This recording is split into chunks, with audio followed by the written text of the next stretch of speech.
नमस्कार, स्वागत है आपका न्यूज प्लस 21 में और मैं हूं आपके साथ में अविनाश चंद्रवंशी। और आज हम विदेश में काम करने वाले कर्मचारियों से भारत जो पैसा भेजते हैं उस पर चर्चा करेंगे। आपको बता दें कि इस वर्ष 100 अरब डॉलर विदेश में काम करने वाले कर्मचारी भारत भेजेंगे। इससे रेमिटेंस फ्लो के मामले में भी मैक्सिको, चीन और फिलीपींस से भारत अब आगे है, यानी ये सभी देश पीछे पिछड़ गए हैं। वहीं अर्थव्यवस्था में भी बड़े सुधार जो है देखने को मिलेगी। वर्ल्ड बैंक की एक रिपोर्ट में कहा गया है कि भारत पहला ऐसा देश होगा जहां इस साल माइग्रेंट वर्कर्स यानी विदेश से 100 अरब डॉलर भेजेंगे। भारत को 2021 में रेमिटेंस यानी विदेश में काम करने वाले कर्मचारियों की ओर से 89.4 अरब डॉलर मिले थे। वर्ल्ड बैंक के मुताबिक वेतन में बढ़ोतरी, अमेरिका में मजबूत लेबर मार्केट के कारण भारत में रेमिटेंस फ्लो बढ़ रहा है। वर्ल्ड बैंक की रिपोर्ट के अनुसार भारत में रेमिटेंस फ्लो इस साल 12% बढ़कर 100 अरब डॉलर पहुंच जाएगा। इसकी वजह से भारत रेमिटेंस फ्लो के मामले में मैक्सिको, चीन और फिलीपींस से आगे निकल गया है। अब अगर हम बात करें भारत में उच्च कौशल वाले भारतीयों की, तो उच्च कौशल वाले भारतीयों की विदेशों में अच्छी खासी डिमांड है। रिपोर्ट में कहा गया है कि उच्च कौशल वाले इंडियन माइग्रेंट्स अमेरिकी, ब्रिटेन और सिंगापुर जैसे अमीर देशों में रह रहे हैं और वह घर पर ज्यादा धन भेज रहे हैं, यानी कि भारत पर ज्यादा धन भेज रहे हैं।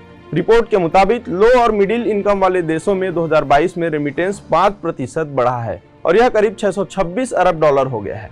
यह बढ़ोतरी 2021 में हुई है। यह बढ़ोतरी 2021 में हुई वृद्धि की आधी है।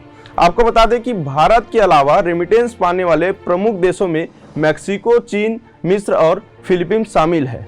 वहीं अगर हम पड़ोसी देशों की बात करें तो पड़ोसी देश में भारत से काफी कम धन आएगा। इसके पीछे भी एक कारण है।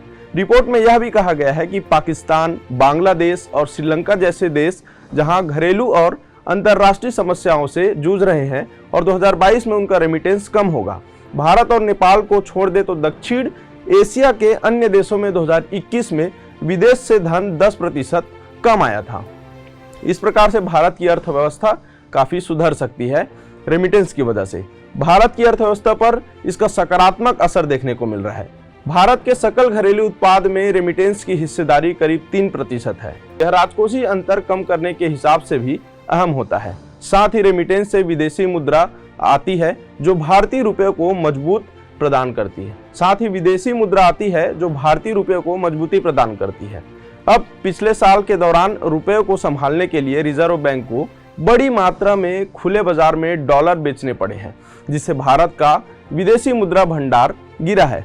अगर विदेश में कमाने वाले मजदूर भारत में ज्यादा धन भेजते हैं तो इससे भारत की विदेशी मुद्रा में बढ़ोतरी होगी और रुपयों में मजबूती आएगी।